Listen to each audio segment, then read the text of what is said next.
Hey everybody, welcome to a new episode of Eyes on Geopolitics. It's a little bit different today. We have Mick Mulroy, Marc Polymeropoulos, Jason Lyons, and myself.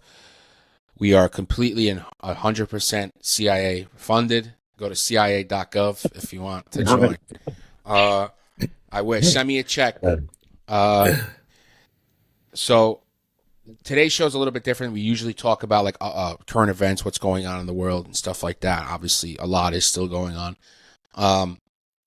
Today I wanted to do something different where it's more, I guess, of a thought exercise. I mean, more or less, I'm sure there are people thinking of it right now due to like the fact that authoritarianism is rising across the world. The basic question of this show is going to be, what happens if American democracies are basically a shell of itself? There's an authoritarian regime in power.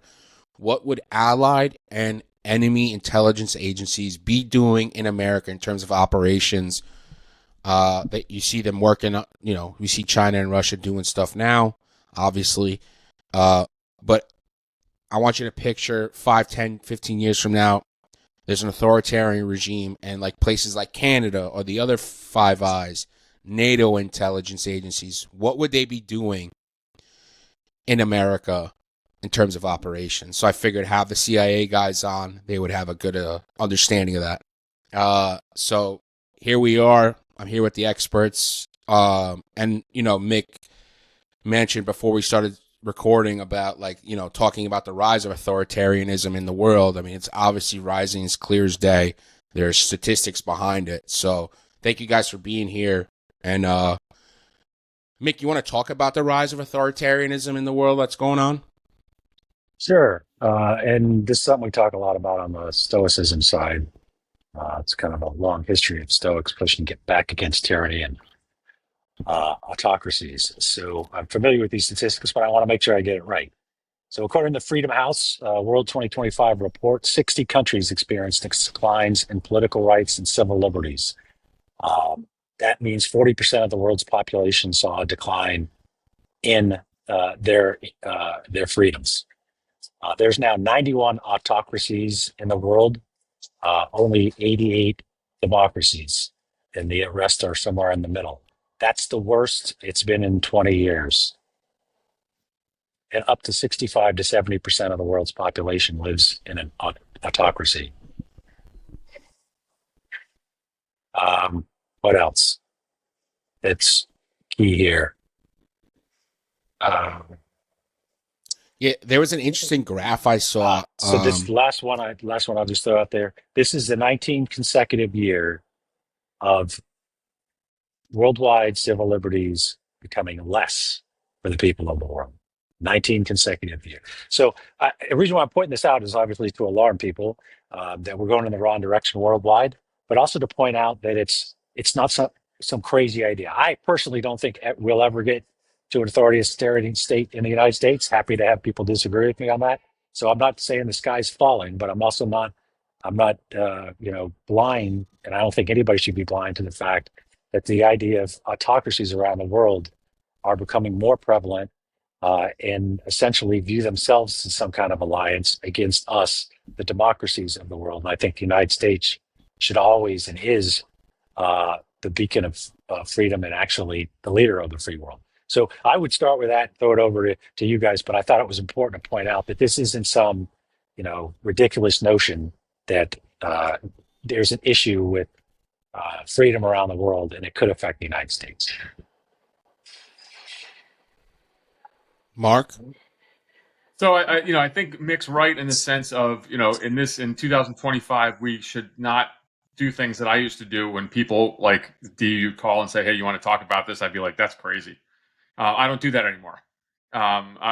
So everything that you say that cannot happen, like masked federal agents snatching people off the streets without any due process, violating everything that policing is all about. I mean, I work with, police departments all the time, and they are instructing their recruits, they're instructing their officers that if you do what ICE and CBP are doing, you will go to jail, you'll be fired.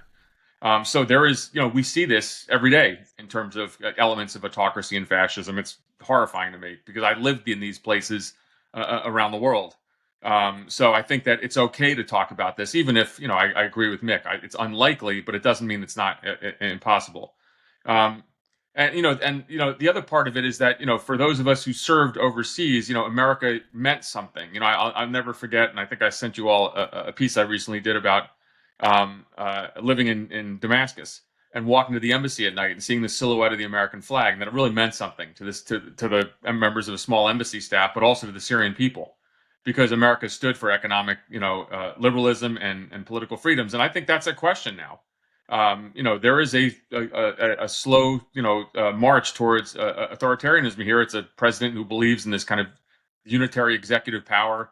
Again, what you see, kind of the military on the streets. I mean, I don't want to be hyperbolic and say we're there, because we're not, but it's worth having this discussion. And then, there's certainly things though in our past. I mean, one thing I'd say, Dee, is that we all did this for the CIA, maybe not so successfully. So, but we certainly gave it a shot sometimes. There's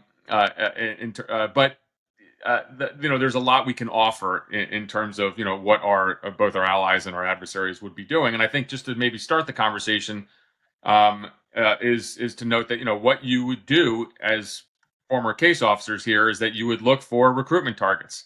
And what you have right now in the United States, and you would have if it went to a kind of full autocracy, is an enormous number of very disaffected individuals in the hundreds, if not thousands, with top secret clearances. So we would have a ripe pool of recruitments who are both our friends and our adversaries would probably look to recruit. And finally, one other thing, Dee, I'm just going to tell you, I'm wearing this T-shirt today, the Team House T-shirt. As you know, I am a total podcast whore. If you send me bling, I will come on your show. You've done that. And you've also promised me a mug now. So I'm waiting for that. But great to be with everyone again. And Jason, you too, buddy. Mugs en route. Don't worry. Okay, settle down. It's coming.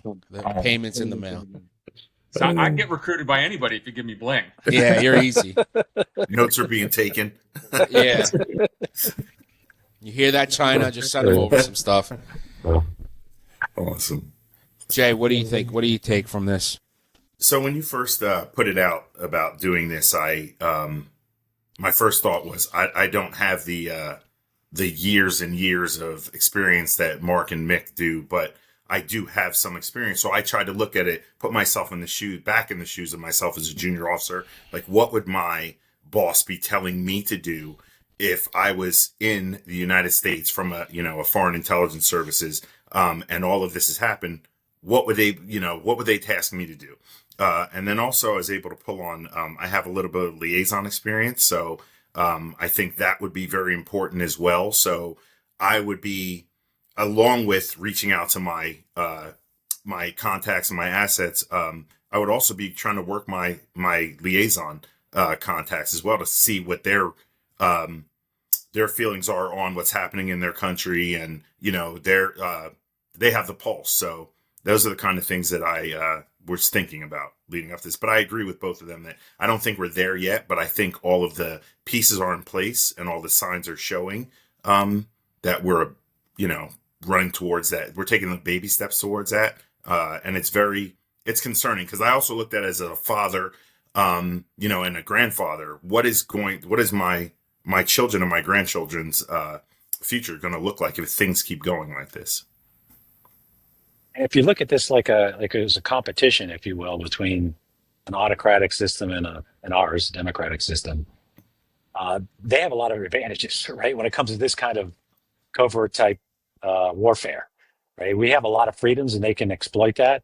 We have a lot of civil liberties. I wouldn't want to give any of these up. I'm just looking at it purely intel perspective. That they have freedom of movement. They have the ability to jump on social media, which is pretty much unrestricted in the United States, or completely unrestricted, I should say now. Whereas if we're trying to affect an autocratic system as intelligence officers, like Russia, or you name your autocracy, they're very controlled, right? They block social media, they block access. Especially people in the agency who've worked hard target countries, they track every movement. It's not an equal playing field, and I wouldn't want it to be, because that means that we'd be reducing our own civil liberties here in the United States. which I think every American should fight for, regardless of whether you're on the right or the left or the center, right? But from the Intel perspective, it is a challenge to affect an autocratic society because of the restrictions they put on their own people, let alone foreign uh, folks that are there either in a diplomatic mission or other. They have a lot of control over us here. I mean, how many? If you look back at the statistics during elections, how many of the Facebook accounts or Twitter, now X accounts, are completely fabricated, right?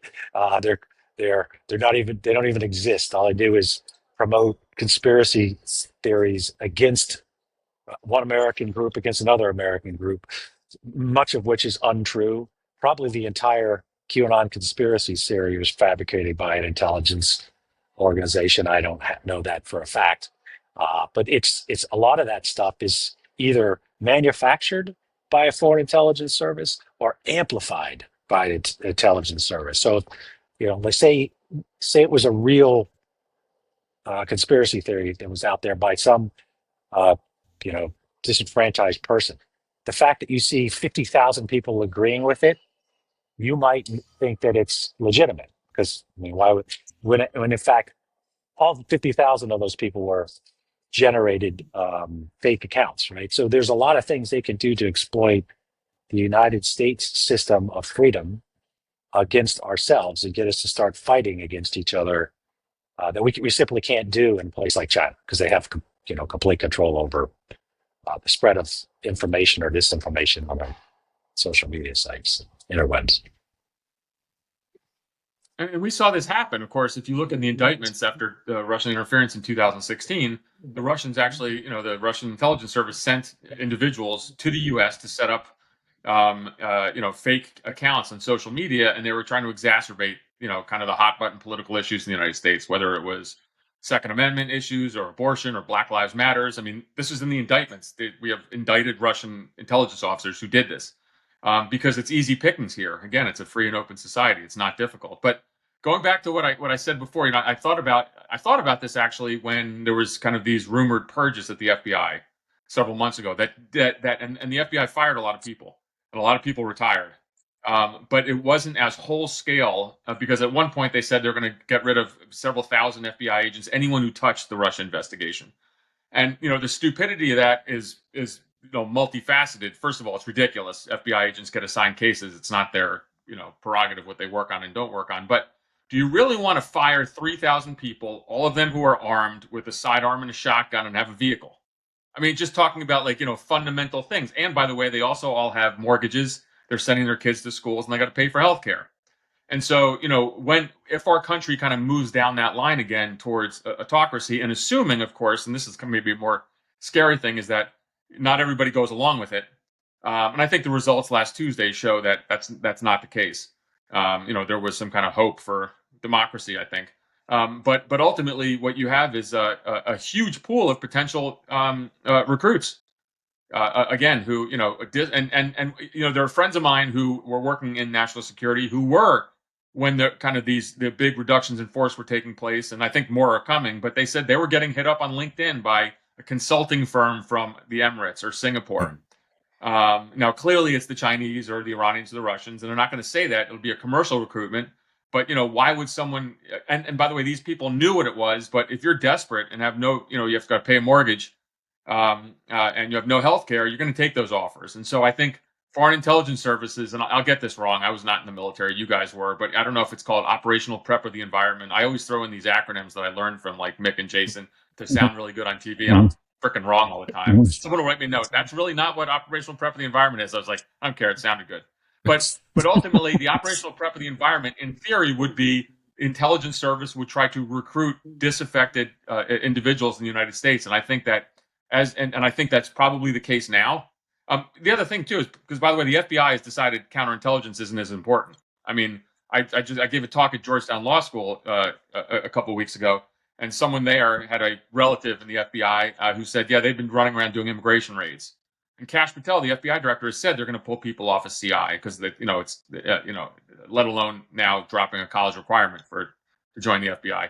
But ultimately, I think our CI defenses are down, and then you're going to have disaffected people. And if we kind of continue on this march, our adversaries will have a pretty easy time scooping people up, which would be the first step. I mean, what you do in any kind, like, Jason or Mick or myself couldn't have ever operated in places fomenting insurrection or trying to do regime change if you don't have sources to do so. So I think the first thing would be kind of, agent operations to get people in line, in place. And just one quick thing. Remember why the Russians failed so spectacularly in Ukraine? Because the FSB, which was the Russian entity that was tasked to go into Ukraine, actually told Vladimir Putin, yeah, we have everything prepped. But it was all bullshit. It was all, they basically, on paper, were recruiting people that are stealing all the money. So they didn't do that fundamental piece, which is recruiting people on the ground. I think something else to think about too, that Marc, you mentioned environment, to consider too, is think about where we live physically, where we live, the diverse environment that we live in.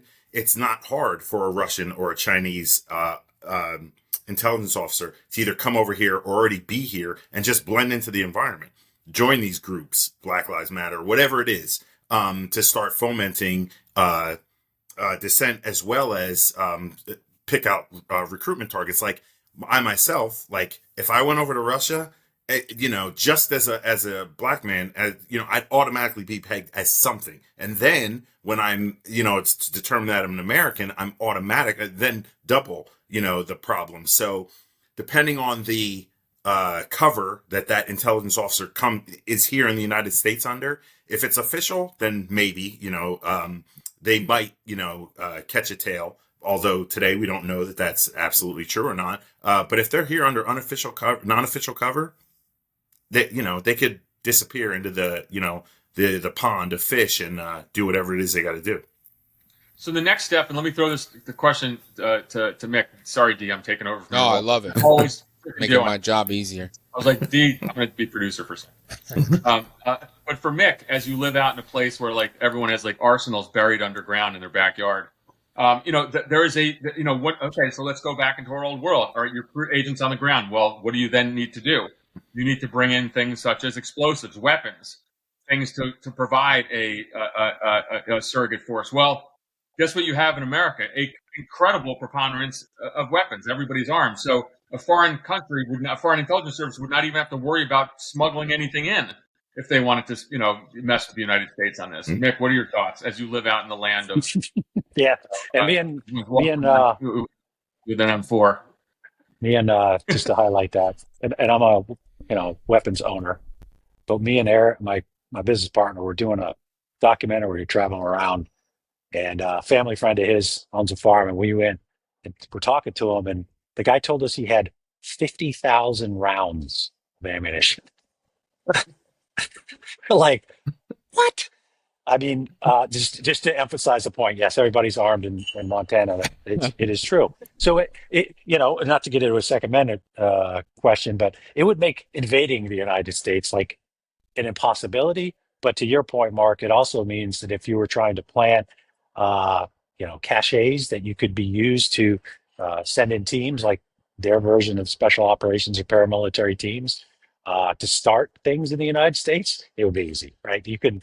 Because it's not just going to a gun show and all that stuff. You can buy from individuals. You could have basically facilitators, assets that you pay to purchase that are legally able to purchase weapons to collect all this stuff. So whether it was a nation state that's looking to cause issues or a terrorist organization, that would make more sense, right?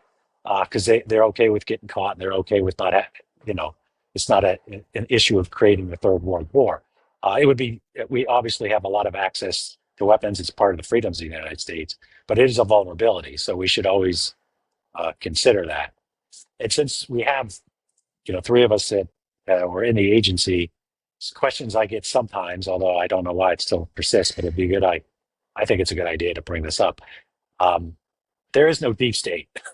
I don't know where people think this comes from. I'll have you guys weigh in, but my experience, generally speaking, in the agency, which is the most covert of the departments and agencies of the U.S. government, they're just average folks. They have the gamut of right, left, and center.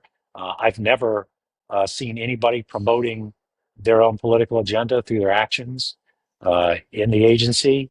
It's basically a bunch of Americans are just trying to do the best for their country. And so this constant idea that there's this group of people, whether they're on the right or the left or what have you, that are obsessed with their own politics is 180 degrees out. It's just not the case.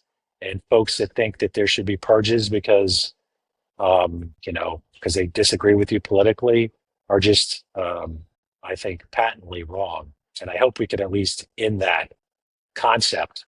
That would be the first step in ending these type of um, disenfranchisements, this othering of federal workers and all that. It's just simply not the case. There's just as many, especially in the agencies, Republicans that are all Democrats, and I would guess maybe even more independents than any other group. But they certainly don't wear their politics on their sleeve, and they don't conform their actions to any kind of political agenda. Man, don't you remember we'd go to the cafeteria, there'd be people like with nose rings and blue hair, and they'd be kind of cranking out the Grateful Dead. Yeah, I mean, it's incredible. Yeah. It's just it's Takes all amazing what's types. going on there. Poetry readings, and it's Yeah. I don't know if you guys have the same experience, but I think it's important that people that might not have any knowledge of the agency or FBI for that matter hear about what people are like inside the agency, because you already mentioned it, Mark. They take their kids to soccer games. They drive minivans. Yeah, they do. They do really cool work. I mean, it's one of the coolest jobs you could have, but it is not some cabal of the smoking man sitting in a dark room trying to figure out how to manipulate maybe other countries, but certainly not our own.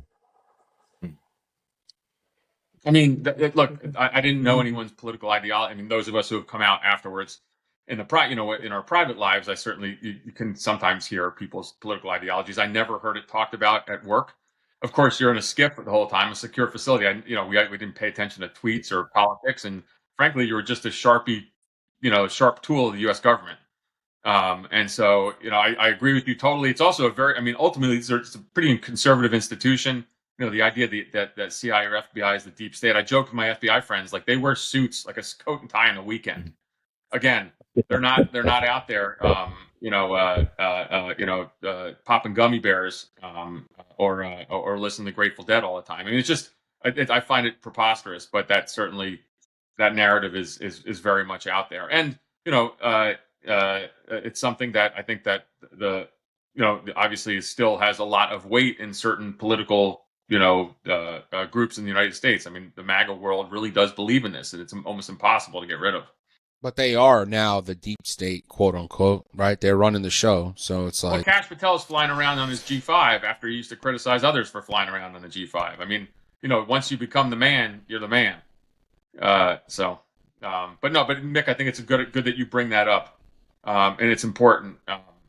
And having this kind of intellectual discussion is certainly, let's just caveat this massively. Like, we're not advocating this, right? Right. Obviously, yeah. Kind of work against the United States, but I think it is interesting to see how, especially our allies do. And one, maybe just to take this in another direction a little bit, is that I've had this kind of unofficial project as I've gone around, and I was just in Sweden talking to 3 former chiefs or deputy chiefs of allied services.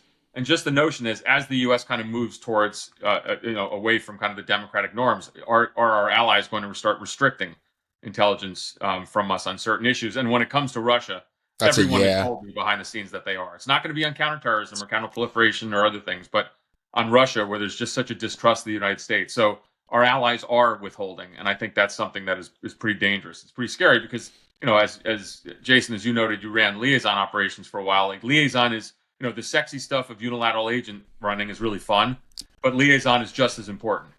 And they can still help us catch spies and learn about, China and Iran and uncover proliferation networks. And there's a skill in doing that too. So is it safe to assume an authoritarian regime that happens in America fictionally, hypothetically, years down the road, that our enemies will be doing more or less, probably a little bit more like brazenly and outwardly, doing what they're doing now? I don't see why they wouldn't. Right. I mean, if especially if that authoritarian regime is openly or even dog whistling support for what they're doing, I don't see why they wouldn't do it more brazenly. I mean, there goes friends on friends. So there's, what we live by is friends on friends policy, and that goes away, I would imagine. Friends on friends meaning you don't spy or work against your allies. But once an allied country, let's say in Europe, sees the United States go down a certain path, all that kind of goes away. Yeah. And by the way, and Mick, this goes. You're gonna love this piece too, because I know this is true. Like think about what the British did, running around in New England and Boston, British intelligence recruiting, penetrations with the IRA. They did this for years and years under the nose of the FBI, and so it's not like our foreign, even some of our foreign friends haven't done this in the past. I have to throw a little Irish thing in there for Mick. Yeah, Mick, refresh your thing and come back in. Refresh your thing and come back in, because I think it said stop recording. But we'll have Mick respond to that one, because that was fucking good. Yeah. Mick is an Irish supremacist. That's why it's so easy. I'm one of my talking points. There you go. So what was that about the Irish? I missed it. What'd you say about the Irish? This question is for Mick. No, it's the notion of, not question, it's just the idea of sometimes friends or allies spying on us, spying in our country. And my notion was, if the U.S. goes kind of down the road towards autocracy, you're going to see our allies not respect that friends on friends anymore. But my just comment was, well, sometimes they don't anyway, because you saw British intelligence who drive the FBI crazy because they'd run around Boston all the time. They're trying to recruit penetrations of the IRA. Oh, yeah. So they had already operated in the U.S. And, anything, mentioning the Irish, I have to, we mentioned Mick on this. So there you go. yeah. The old Black Rose, I've been there many times. Not to get them focused on. But I mean, I don't think we are going to be an autocracy, but if we were, our alliances would also shift, right? Autocracies tend to support autocracies, democracies. So our adversaries, at least what we have traditionally put as our most significant competitors, are China and Russia, right? So autocracies, and Iran and North Korea, the kind of the rogue states. So that would shift, I would imagine, if you but we're not, because let's talk about that for. We have a system that would make it extraordinarily difficult for that to happen, right? We don't have, contrary to some people who love to talk about this unitary executive theory, that's not the way the system's set up. It's actually set up contrary to that. Separations of powers. Article 1 is Congress. Article 2 is the executive branch, and Article 3 is the judiciary branch. They're all set up to never get to a point where we have all the power in one branch of government. But I know it's a thought experiment. So in the case that we surged that way, and remember, a lot of autocracies started as democracies, and then the people who were elected simply got rid of all the rights and freedoms that fall under democracy and shifted. But if we did, for this thought experience, our alliances would be different. We would be essentially more concerned about freedoms around the world spreading to the United States, right? So we would be more prone to be attached to the authoritarian states. And I just don't think that'll ever happen. Our country has essentially established its place in the world as being opposed to tyranny, right? From the very inception, to fighting for the freedom of all individuals to be citizens in the Civil War, to defeating Nazism in Europe, defeating Imperial Japanese in Asia, to winning the Cold War, right? This is what makes America America, and it's all in direct opposition to autocracy. So, but Mick, on that note, I mean, obviously we have an administration that every once in a while shows a little bit of an affinity towards Russia. That right now, the Hungarian president, who is kind of the epitome of the autocratic experiment in Europe, he was just in Washington, and so I think people are worrying about that. Is that that's why my friends in Europe are having kind of a collective freak out, because we shouldn't be siding with Russia on Ukraine. Now I think Trump actually wakes up and changes his mind every day, so maybe it's not ideological, but I think there's enough out there where you could question some of the kind of the historic American American commitment to, political and economic freedom and liberalism. Liberalism meaning just freedom. And so that's what that worry. I mean, he talks openly, praises President Xi of China. Vladimir Putin was his buddy until recently when he's not. So I think there's enough worry that kind of the foundational principles that we all worked for are creaking a little bit. Now, I would hope that we do have this separation of powers, but Congress has been totally impotent. I mean, the Republican Party has turned into, sorry, D, I'm going to get us in trouble here. You guys don't have to agree with me. If it wasn't you, it would be D anyway. Don't worry about it. So it's a cult that follows kind of Trump on everything when they shouldn't. They should be pushing back. And that's what I would want to see, that there's a separation of powers. I don't see that right now. Now, it's not institutional because it still exists, but I do worry. So I totally agree with you on pushing back against Russia and Hungary. I mean, Hungary has essentially become an embarrassment to the EU and NATO. I mean, to the point where I had to talk about it this week on because he was here in Washington. They can basically block them from having any say in the EU. I looked it up. Like they can completely marginalize Hungary, and there is a path toward, even though it's not in the charter of NATO, there is another article in the overall Vienna Convention that we could essentially boot Hungary out of NATO. So I mean, I am 100% for defending our historic and important allies around the world and democracies. That's the other thing. When a CIA officer is trying to do something in another country, generally speaking, yes, they're promoting the interests of the United States, of course. That's what every country does. But they're also promoting, at least historically, the interests of freedom and democracy and individual civil liberties, right? So things that, I mean, we don't talk about what we do, but I think we'd all be proud to talk about why we're doing it, which is to promote the idea of other countries having the right of self-governance, right? Choosing your representatives and unchoosing your representatives, and having the right to say what you want, even if it's not what the government agrees with, and everything else that goes with being in the United States or a country like us. Certainly Western Europe is the same way. But I think we have to protect that. So the idea that it's eroding and that people are talking about it is a good thing. It's a good thing, right? It's a good thing that we're talking about it. And it's a good thing that we're identifying where we think that would be the case, because ultimately the idea that you would protect the freedom of speech, not just of your own ability to say what you want, which is really not protecting free speech. It's just protecting your speech. You have to be willing to protect speech you don't agree with. That's free speech, right? And if it was popular speech, it wouldn't need protection.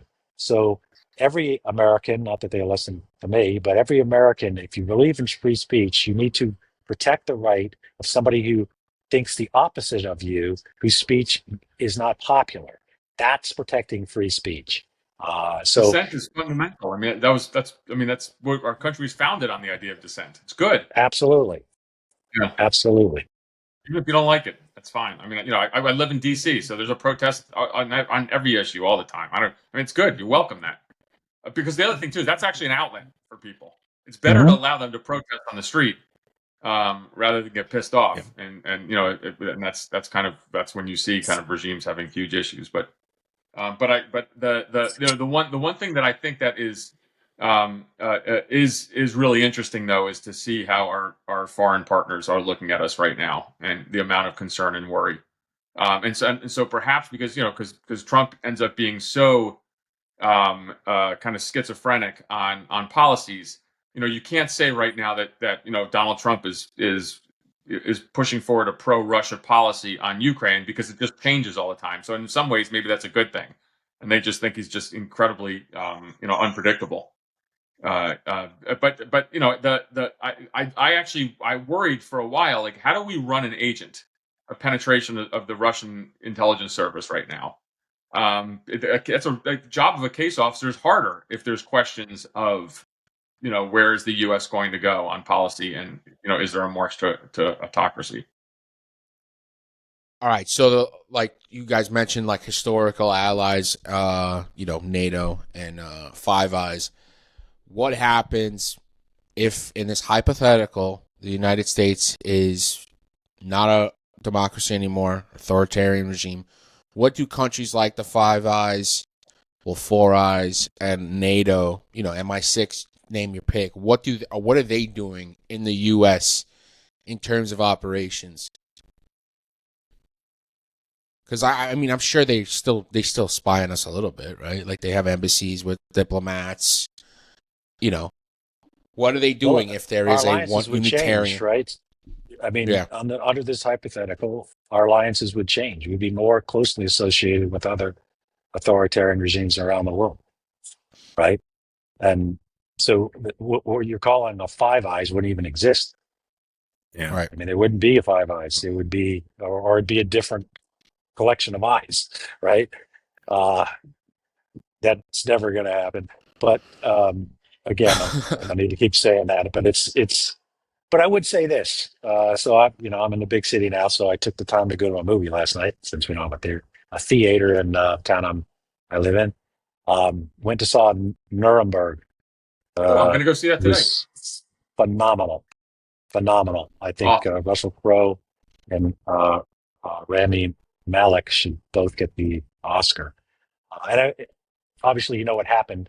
I would just tell you, Mark, don't read anything about the story before you go, because there's going to be stuff that is true. I looked it up afterwards. You're going to go, Right. oh, I didn't know, and I consider myself a history geek. It's really, but the reason why I'm bringing it up is the psychiatrist that Rami Malek plays, Dr. Kelly, who's interviewing all these Nazis, including Hermann Göring, main character, Russell Crowe. His book that he wrote after it is what the movie's based on. And one of the main findings is, although those people were horrible, they're not unique to a time and place. Right. That this could happen in any country, and we need to view it that way. Not that there happened to be a bunch of monsters in Germany in the 1930s and 40s. Not that there wasn't. That certainly wasn't his point, but his point was that this could happen anywhere. And I think we ought to take that as a kind of a siren call for what we're talking about today. Again, I don't think it's happening in the United States, but that doesn't mean it can't happen in other countries. Like there's countries that are traditionally inclined to the Western way of governance that are not anymore. So we need to keep that in mind. I think this movie is incredibly well done. Kind of brings back your faith in our ability to make movies, but also really important politically and philosophically right now. Look, as an older man now, here's my worry about today. It's 2.5 hours. I'm gonna have to pee like 3 times today. Yeah. I'm a little concerned about this. There's no way I'm not, but I'm excited to see it for all the reasons you talked about. I think it is relevant historically. I mean, it's relevant now, and I've always wondered just about the notion of how do societies kind of accept evil things that start happening. And I'm just going to bring up in the United States now, and this is my kind of pet peeve these days, because I watch all the ICE and CBP raids that are going on in Chicago and other places. It's horrifying. And again, I work with police departments all the time, and this is against all policing. This is out of the fascist playbook. And what's happening? I mean, literally, police departments are telling their officers that you cannot do this. You will be prosecuted. You will be fired. In big city East Coast Police Department I work with, they're literally saying you cannot cooperate with ICE or the Border Patrol on this. And so there's some things that, and I do wonder. I mean, I get upset about this, but I think half of America looks at this and they're not disturbed. And I don't understand that because this is just kind of basic decency, smashing a car window and dragging a screaming woman out with a kid in the back of the car. I don't understand. I don't understand this. And so I think there is some relevance. And of course, it's not the same. It would be too hyperbolic if we said, we're at that state now of 1940s Germany. That's crazy.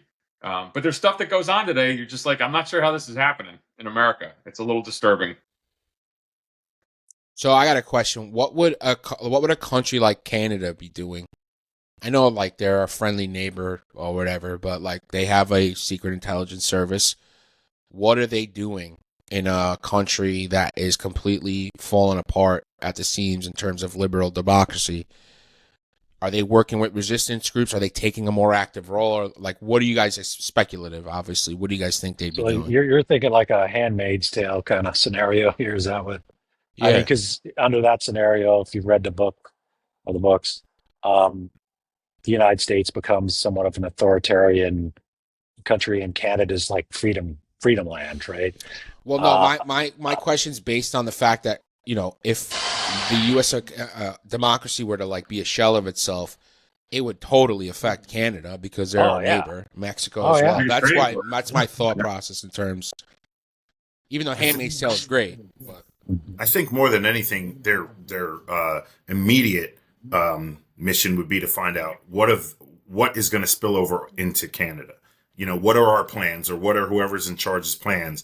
What are they for Canada, as far as military, intelligence, whatever it is? And this takes us back to when President Trump had his sights set on Canada for whatever reason, whether it was tariffs or turning it into another state or whatever it was. Those sorts of things, they're laughable, but those are the kind of concerns, it's like, is he joking? We want to know what your leaders are thinking. So I think the Canadian Intelligence Service, those are the kind of things, short term would be, is this violence or is this unrest or whatever it is that's going on in the U.S. going to spill over into Canada? And then long term, what are the U.S.'s, whoever's in charge in the U.S., what are their plans for us?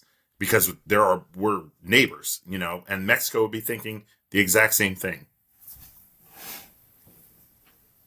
yeah. And a lot of our allies have started taking steps because either the intelligence that they usually get is, didn't we already boot some people out of? I mean, Mark might remember this, or Jason.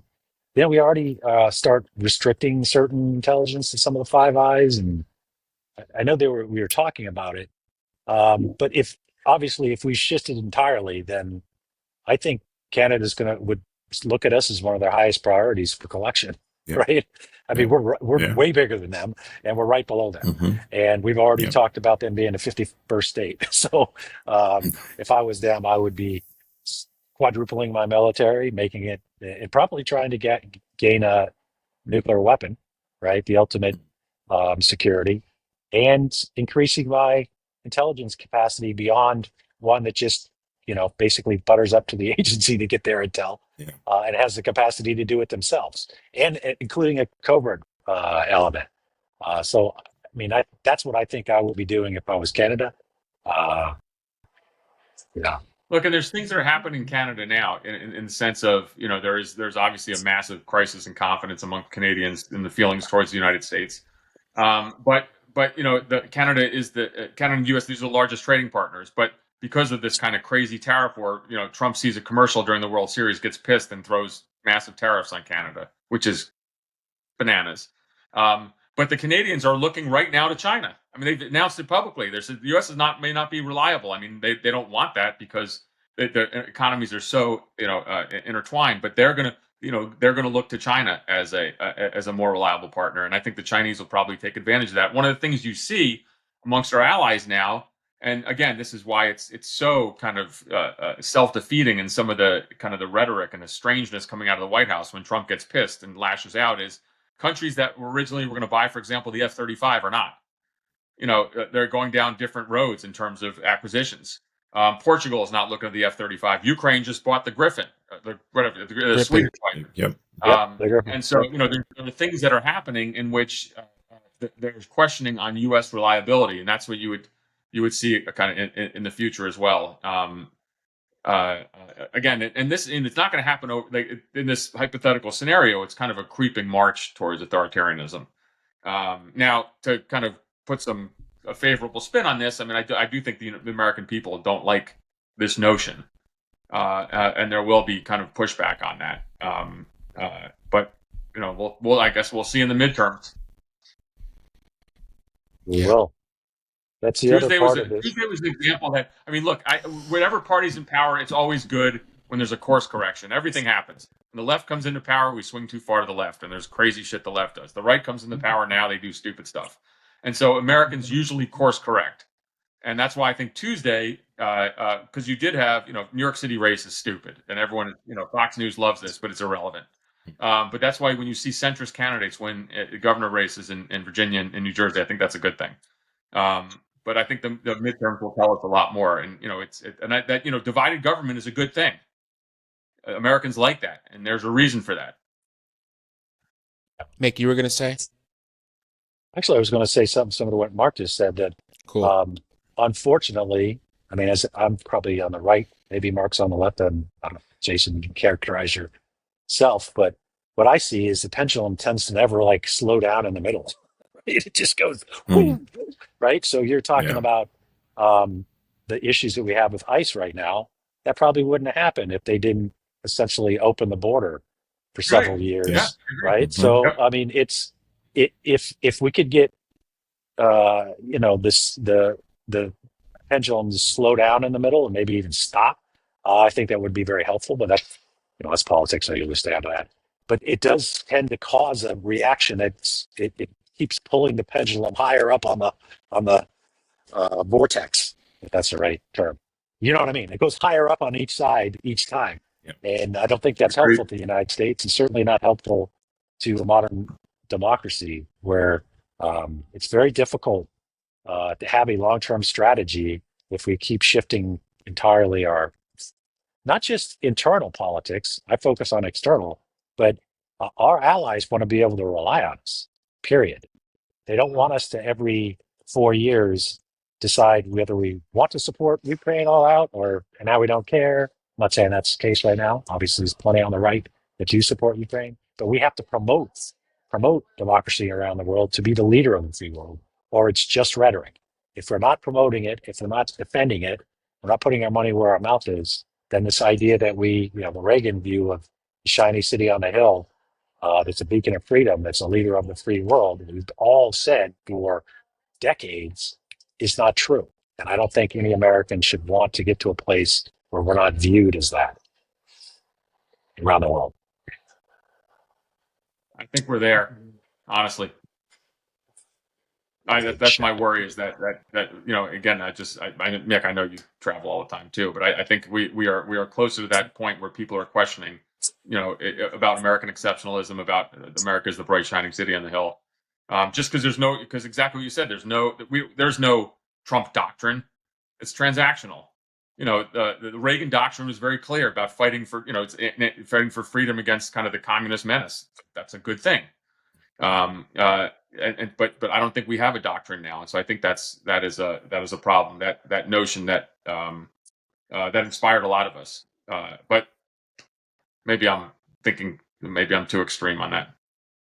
And D, take what Mark and Mick just said and bring it down to a micro level to that case officer that's sitting across from that potential high value asset, who is asking for, possible repeat or being able to come to the United States once they've done what's been asked of them.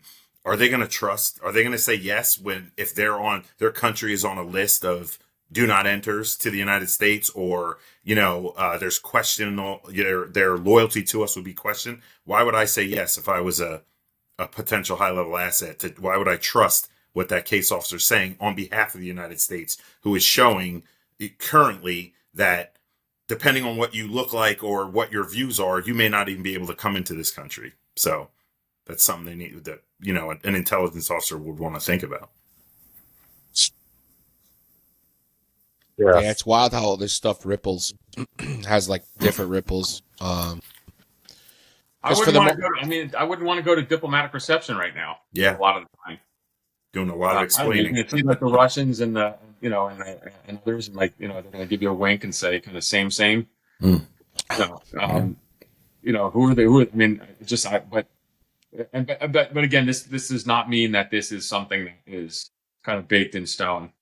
Right. No, this is it's a hypothetical, obviously.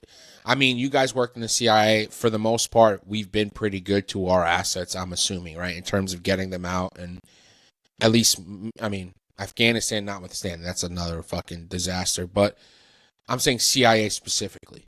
Like, you guys are doing what you can to get assets out of harm's way. Well, and even if not... Yeah, I mean, sorry. What is that? I mean... Just in general, we have an what's obligation. the CIA? Oh, No, I mean, I don't think people are. I don't know if assets are quitting right now, but because there's tough conversations in asset like penetration of Russia, is having with a case officer. I mean, that's just natural. But then the job of the case officer is to manipulate the asset a little bit, to say everything's fine, even if you might not believe it. Yikes. Nick and I promised the Kurds like the moon, right? I'll be some Kurds. They do. I got a Kurtagonia T-shirt, by the way. Looks like Patagonia. They sent it to me. Nice. All right. I mean, if we have anything left, I mean, I enjoyed this a lot. I mean, go I ahead, looked Mick, please. there's several groups that study freedom around the world, Freedom House, etc. I looked at the things that they rate. So if you're okay with it, I'll read the 10 that they measure, and then you can decide how we're doing.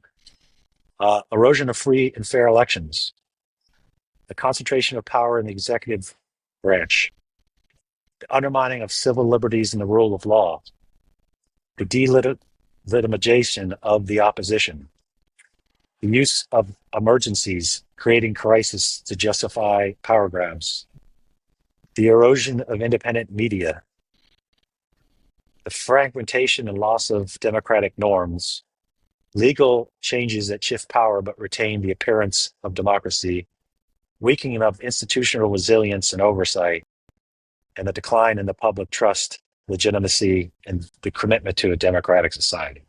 Those are the. I think those you are what the case. What I was talking about. Well, our audience can decide how we're. Hey, Mick, read. Where hasn't the United States rating on Freedom House gone down? I mean this seriously. I think, where are we on that list?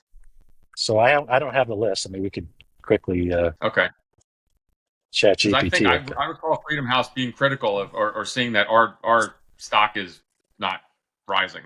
But that's a good point. Maybe all Americans should look at that, and regardless of where you sit on the political spectrum, if we're going down, we should all be like alarmed, right? Whether it's the far left or the far right doing stuff, it shouldn't matter. It should be like, wait a minute. If anything, we should be going up the list.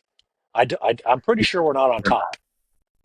No, not even close. We're 84 out of 100. Democracies? Ranked 80. Yeah. Well, no, 84 out of 100 in terms of freedom. Not out of 100. Yeah, I'm looking. There's 193 countries, so there should be. Right? We're number. Hold on, I'm scrolling down. It looks like they don't even put numbers on this, guys. Hold on one second. While he's doing that, there's a great book called How Civil Wars Start and How to Stop Them by Barbara F. Walter. Great book that talks about this stuff as well. Okay. I actually want to try to get her on the show. Also, Ann Applebaum wrote a book a couple months ago, right? Autocracy Incorporated. Yep. Right. So she's my go-to on this, and she is very alarmed. We're about 25th in the world. We shouldn't be 25th on the democracy on that rating. That's not a good number. We're the oldest continuous democracy. You'd think this would be one thing that Americans would all get behind. Like we need to be the freest country in the world. It benefits everybody here. It shouldn't be a partisan thing at all. I mean, it makes no sense at all. So maybe that would be the kind of unifying issue of the United States, is going up that list, not down. Yeah, last year we were 83 out of 100. Now we're 84 out of 100. That's our rating, like 84% out of 100. Oh, so it's I guess that's good. Like a B, solid B. Yeah, solid B. We want to be an A. We want to be an A plus. That's for sure. Guys, this was awesome. If we have anything left, tell me. Hit me up. Mark, how's your podcast going? Tell me about it. Good. We're it's been fun. It's been I have to learn British humor. But no, it's been quite interesting, and we actually made some news a couple of weeks ago. We had the former national security advisor on, and he criticized China, and then later the next day, a question was raised with the prime minister about the podcast, about being on there. It was kind of fun. But I got to learn I'm trying to learn about British politics, and it's good stuff. It's called The Crisis Room. Check it out. I'll have links in the description and the show notes. Mick Mulroy's got a new podcast, too, called The Pub and the Porch, Applied Stoicism. Just got video, so I'll put all the links down in the description there as well. Jason Lyons, all his links are in the description, too. And do us a favor. Go to our Patreon, patreon.com/theteamhouse. You get both Eyes On and Team House episodes ad-free and early, and help support the show. Guys, this is awesome. Thank you. Awesome. Thanks, seeing you guys. Hey guys, how's it going? It's D. I want to thank you for watching the show. I really appreciate it. I'd love for you guys to check out our Patreon. It's at patreon.com/theteamhouse. The link is in the description. Super easy to find. If you're listening, it's in the show notes as well. You can find it right there. What do you get? You get ad-free audio, ad-free video for both Eyes on Geopolitics and the Team House podcast. So 2 podcasts ad-free for the price of 1. You also get the shows a couple days early on both video and audio. And you have the opportunity to shoot us a message, ask questions, whether it's Team House or Eyes On. We could cover topics and stuff like that. It really, really helps support the show. We really appreciate the patrons that are there now. We couldn't do it without you guys. So consider supporting the show. It's at patreon.com/theteamhouse. The link is in the description and in the show notes if you're listening to us on audio. Really appreciate it, guys. Thank you.